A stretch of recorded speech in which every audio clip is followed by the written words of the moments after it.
ఓం శ్రీ గణేశాయ నమః. శ్రీ జ్ఞానసరస్వత్యై నమః. శ్రీ గురుభ్యో నమః. శ్రీ మహాగాయత్రీమాత్రే నమః. శ్రీ మహాగాయత్రీమాత యూట్యూబ్ ఛానల్కు అందరికీ సాదర స్వాగతం. ఆహ్వానించువారు కాశీవజ్జల సుబ్రహ్మణ్య శర్మ, నిడదవోలు. శ్రీ గురుచరిత్ర 30వ అధ్యాయము, ప్రథమ భాగము. క్షీణిస్తున్న దత్తుని ఆరోగ్యము, విలపిస్తున్న అర్ధాంగి. నామధారకుడు: స్వామి, నాకెన్నో శ్రీగురుని గూర్చిన అపూర్వమైన అంశాలు తెలుపుతున్నారు. ఇంటి మీ రుణం ఎన్నటికైనా తీర్చుకోగలనా? అటు తర్వాత ఏమి జరిగిందో సెలవీయండి అని ప్రార్థించాడు. అంతట సిద్ధమునీంద్రుడు ఇలా చెప్పసాగారు: నామధారక, శ్రీ గురుని లీలలన్నీ చెప్పటం ఎవరి తరమూ కాదు. నాకు చేతనైనంత వరకు చెబుతాను, విను. శ్రీగురుడు చూడటానికి మానవుని వలె కనిపిస్తున్నప్పటికీ ఆయన మహిమను బట్టి త్రిమూర్త్యావతారమన్న కీర్తి నలుదిక్కులలో వ్యాపించింది. భక్తులు ఎంతో దూర ప్రాంతాల నుండి వచ్చి వారి అనుగ్రహం వలన కోరినవన్నీ పొందుతున్నారు. దరిద్రుడు ధనాన్ని, సంతానం లేని వారు సంతానాన్ని, రోగులు ఆరోగ్యము పొందుతున్నారు.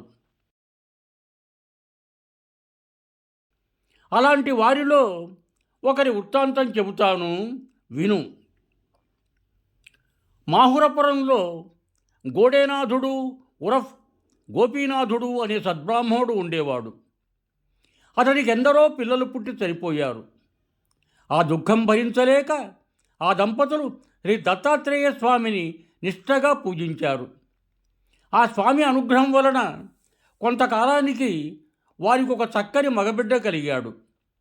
అతనికి దత్తాత్రేయుడిని ఆ పిల్లవానికి పేరు పెట్టుకున్నారు. అల్లారుముద్దుగా పెరిగిన ఆ బాలునికి 5వ ఏటనే ఉపనయనం చేశారు.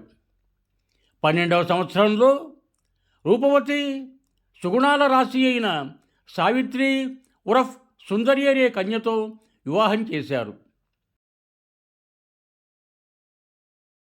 ఆ దంపతులు సుగుణాలలోనూ సౌందర్యంలోనూ సమానులై రతీమన్మధుల వలె సుఖిస్తూ ధర్మతత్పరులై పరస్పర ప్రేమానురాగాలతో ఉత్తమ గృహస్థ జీవితాన్ని గడుపుతూ ఉండేవారు.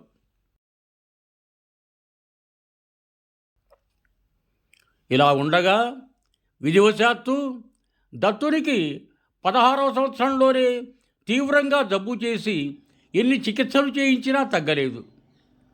అతనికి అన్నద్వేషం కలిగినప్పటి నుండి ద్రవాహారమే తీసుకుంటూ ఉండటం వలన నిత్యోపవాసిగా ఉండేవాడు.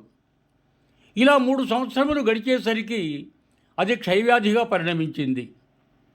అతని భార్య కూడా అతడు తినగా మిగిలిన అన్నం మాత్రమే తింటూ నిరంతరము అతని సేవలోనే గడిపేది. అతడు కృషించిన కొద్దీ ఆ పతివ్రత కూడా శుష్కించసాగింది. భర్త రోగంతో బాధపడుతున్న కారణంగా ఆమె కూడా అలంకారమే చేసుకొనక పాతచీర ధరించేది. జుట్టు దువ్వు కొనకపోయేసరికి ఆమె జుట్టు జడలు కట్టింది.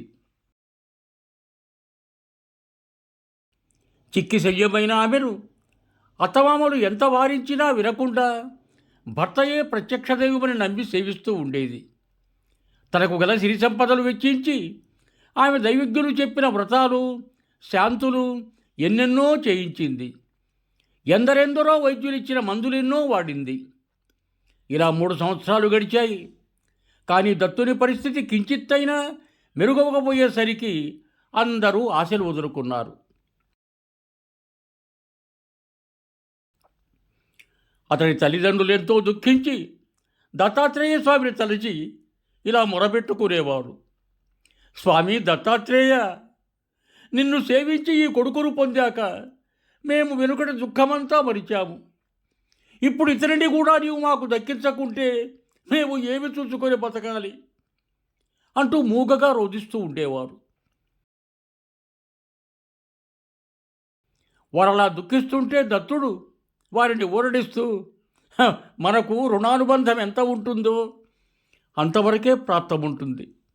కానీ అంతకు మించి ఆశ పెట్టుకుంటే దక్కేదేమున్నది? కనుక మీరు నా కోసం దుఃఖించవద్దు అని చెబుతూ ఉండేవాడు. ఆ మాటలు వినగానే వారికి దుఃఖం మరింత పొర్లుకొచ్చేది. అతడు కూడా దుఃఖిస్తూ తన తల్లితో, అమ్మా, అంతా ఈశ్వరాధీనం, కానీ మన చేతిలో ఏమున్నది? నీవు నాకొక్క గడియసేపు పాలిచ్చిన రుణమైన ఇంతవరకు నేను తీర్చుకోలేకపోయాను.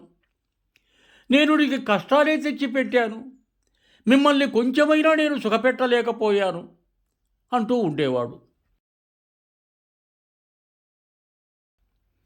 దత్తుడు తన భార్యతో, ప్రేయసి, నాకింక కాలం తీరిపోతున్నది. నీవు నాకు చేసిన సేవకు, నా కోసం పడ్డ కష్టాలకు అంతే లేదు. గత జన్మలో బహుశా నేను నీకు పరమశత్రువును కాబోలు నిన్నిలా బాధిస్తున్నాను. ఇక ముందు కూడా నీకు అండలేదనే భయం లేదు. నా తల్లిదండ్రులు నిన్ను కన్న కూతురులా చూసుకుంటారు. అయినా నీకు ఇది ఇష్టం లేకపోతే నీవు నీ పుట్టింటికి వెళ్ళిపోవచ్చు. ఇక నీతో కాపురం చేసే అదృష్టం నాకు కించిత్తైనా లేదు. దౌర్భాగ్యుడని నన్ను కట్టుకున్న క్షణంలోనే నీ సౌభాగ్యం మంటగలిసిపోయింది అని బాధపడుతూ ఉండేవాడు. సావిత్రి ఆ మాటలు భరించలేక చెవులు మూసుకొని ఏడుస్తూ, స్వామి, మీరు నన్ను విడిచిపోతారా? మీకంటే నాకు వేరే గతేమున్నది? భార్యకు భర్తయే దిక్కు గాని తల్లిదండ్రులు కారు. నేను మీ శరీరంలో అర్ధభాగాన్ని సుమా. నా ప్రాణమైన మిమ్మల్ని వదిలిపోతే నా శరీరంలో ప్రాణం ఉండదు. మీరెక్కడ ఉంటే నేనక్కడే ఉంటాను అంటూ ఉండేది. సావిత్రి మాటలు వినగానే ఆ వృద్ధ దంపతులకు గుండెలు బ్రద్దలయ్యేవి. సావిత్రి, అయ్యో, మీరే ఇలా దుఃఖపడితే ఎలా? మీరు ధైర్యంగా ఉండాలి. నా ప్రాణేశ్వరునికి ఎట్టి భయమూ లేదు. అందరమూ కలిసి భగవంతుణ్ణి ప్రార్థిద్దాము అని ధైర్యం చెబుతూ ఉండేది. ఆమె ఒకసారి గాలి మార్పుకై అతనిని ఎక్కడికైనా తీసుకెళ్లాలని అనుకున్నది. అప్పుడు ఒక గ్రామస్థుడు వచ్చి, మీరు దత్తభక్తులు కదా, దత్తావతారమైన శ్రీగురుని వద్దకు గంధర్వపురం వెళ్ళండి, అక్కడ ఎందరికో మంచి జరుగుతున్నది అని చెప్పాడు. అప్పుడు సావిత్రి అత్తమామలకు నమస్కరించి, గంధర్వపురంలో శ్రీ నృసింహ సరస్వతి అనే మహనీయులు ఉన్నారట. వారి అనుగ్రహం వలన నా భర్తకు మళ్ళీ ఆరోగ్యం కలుగుతుందన్న నమ్మకం నాకున్నది. మీరు అనుగ్రహిస్తే మేమిద్దరము అక్కడికి పోతాము. ఆ స్వామి మహిమ గురించి ఎందరెందరో చెప్పగా విన్నాను. మేమక్కడకు వెళ్ళటానికి అనుజ్ఞ ఇవ్వవలసినది అని వారి కాళ్ల మీద పడి వేడుకున్నది. ఆ వృద్ధులు తాము ఆశలు వదులుకున్న బిడ్డ ఎలాగైనా బతికితే చాలని అందుకు అనుమతించి తగిన ఏర్పాట్లు చేశారు.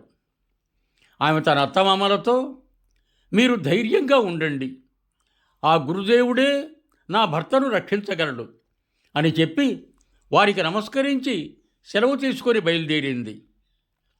ఆ యువతి యొక్క ధైర్యానికి ఆ వృద్ధ దంపతులు అబ్బురపడి, అమ్మాయి, శ్రీ దత్తస్వామి అనుగ్రహం వలన మా అబ్బాయి చిరంజీవి అగుగాక, సౌభాగ్యవతీ భవ అని హృదయపూర్వకంగా ఆశీర్వదించి ఆమెకు వీడ్కోలు చెప్పారు. సశేషం ఇవం భూయాత్, సర్వే జనా సుఖినో భవంతు. ధన్యవాదములు. మీకు నా ఈ వీడియో నచ్చినట్లయితే దయచేసి ఒక లైక్ కొట్టి మీ బంధుమిత్రులకు కూడా నా ఈ వీడియోను షేర్ చేయగలరు. అదేవిధంగా నా ఛానల్ శ్రీ మహాగాయత్రీమాత యూట్యూబ్ ఛానల్ను సబ్స్క్రైబ్ చేయ ప్రార్థన. మరొక్క మారు ధన్యవాదములతో భవదీయుడు కాశీవజ్ర సుబ్రహ్మణ్య శర్మ, నిడదవోలు, తూర్పుగోదావరి జిల్లా.